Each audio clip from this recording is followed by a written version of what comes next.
Tonight I want to bring up a subject that is pretty troublesome.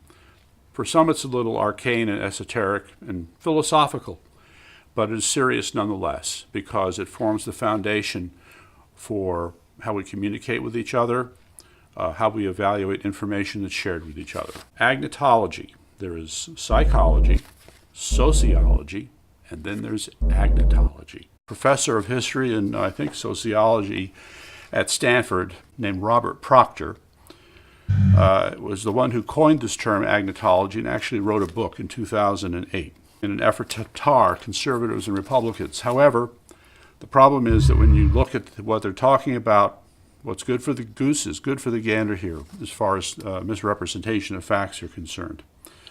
Now, the problem with agnotology is, it starts out as a discussion about identifying that which constitutes deceit. But there's obviously a form of intellectual mission creep here, because then you begin to ask the question, well, what's true, what's false, if you're asking about what constitutes deceit. Then it gets even worse. If you keep plunging down deeper into this question that is forced on you by talking about something like agnotology, then you're confronted with a very disturbing, and I will say horrible, idea. And that is that a person can be engaged in a course of study dedicated to creating a body of false knowledge, not just ideas, not just facts, but a whole body of false knowledge, where you have mutually reinforcing principles and concepts and arguments that you're expected to understand, all of which actually prevent you from really seeing the truth.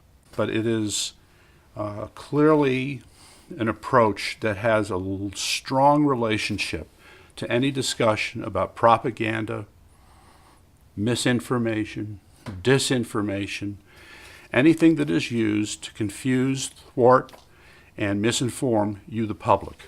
So whatever we can do to get a better handle on understanding what constitutes, quote, fake news and the broader issue of agnotology is to our benefit. So again, this is something we'll be covering in depth, and now just alerting you to it. Thank you very much. Subscribe, like, tell your friends, and invest in us.